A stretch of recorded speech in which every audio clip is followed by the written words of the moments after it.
Bom, Marcos, a pergunta que eu tinha feito no bloco anterior, lamentavelmente você não respondeu com dados concretos, né? Só para tentar clarear um pouco mais a você, durante os 8 anos do governo Fernando Henrique, porque eu fiz a pergunta exatamente para mostrar a diferença das prioridades que são dadas em cada governo, nos 8 anos do governo Fernando Henrique foram gerados tão somente 800 mil empregos contra quase 20 milhões de empregos gerados nos 3 governos do PT. Isso significa 25 vezes mais geração de emprego num governo do que no outro.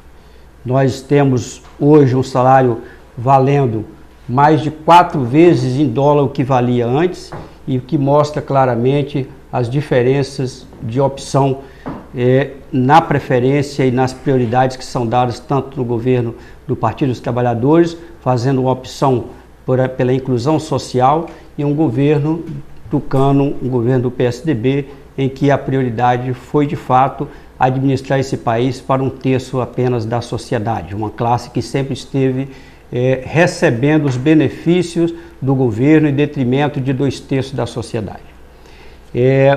O Partido dos Trabalhadores ele inaugurou uma nova forma de fazer política nesse país, em que é fundamental dizer que o Brasil passou a ter uma nova forma de gerir a sua riqueza. Quando eu citei o exemplo da Sabesp, onde foi priorizado os recursos que deveriam ser destinados ao investimento para a solução das necessidades dos problemas da sociedade, enquanto foi dado recursos para os acionistas, mostrando essa preferência que é dada ao governo do PSDB.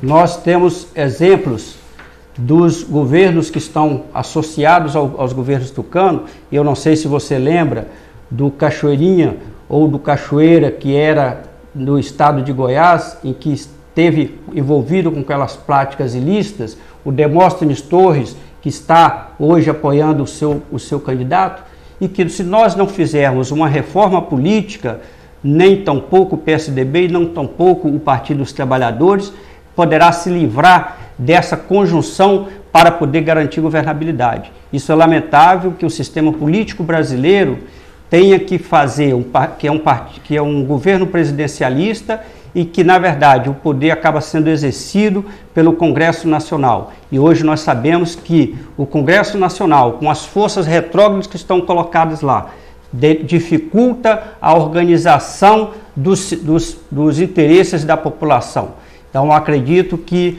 a reforma política, que é uma das prioridades colocada para o 2º mandato da presidente Dilma, vem exatamente nessa perspectiva de que fazendo-se um plebiscito, porque não será esse Congresso que fará essa reforma política, pois esse Congresso é um Congresso viciado, é um Congresso onde quem se elege com a força do dinheiro e tem o retorno para as empresas que financiou. Então é fundamental que nós tenhamos uma reforma política para que nós tenhamos um sistema de governar o país saneado e em condições de estar dando mais respostas aos interesses da sociedade em detrimento do que é feito hoje, que é o interesse político. Bom, agora a gente vai para as 2 últimas perguntas. O Ari respondeu agora. Pode fazer a pergunta para o representante Marcos Azevedo. Bom, eu queria retornar ao assunto da questão da corrupção. E eu vou fazer questão de estar lendo aqui os 10 maiores escândalos de corrupção do Brasil. Tá? Máximo 1 minuto. Privataria Tucana, 100 bilhões de reais, o PSDB envolvido. O Banestado, 42 bilhões de reais, o PSDB envolvido. Vampiros da Saúde, 2,4 bilhões de reais, o partido do candidato Aécio Neves envolvido.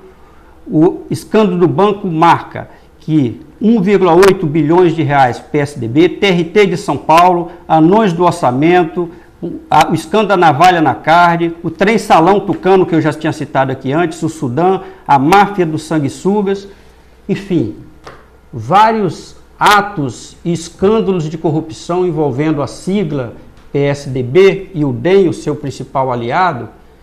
O que você, Marcos Rezende, tem a dizer com relação a estes escândalos que tanto envolveu pessoas do seu partido, que está agora sendo investigado né, junto ao Supremo Tribunal Federal, a questão, por exemplo, do propinoduto Tucano de São Paulo. Marco Azevedo, só lembrando, Marco Azevedo, representante.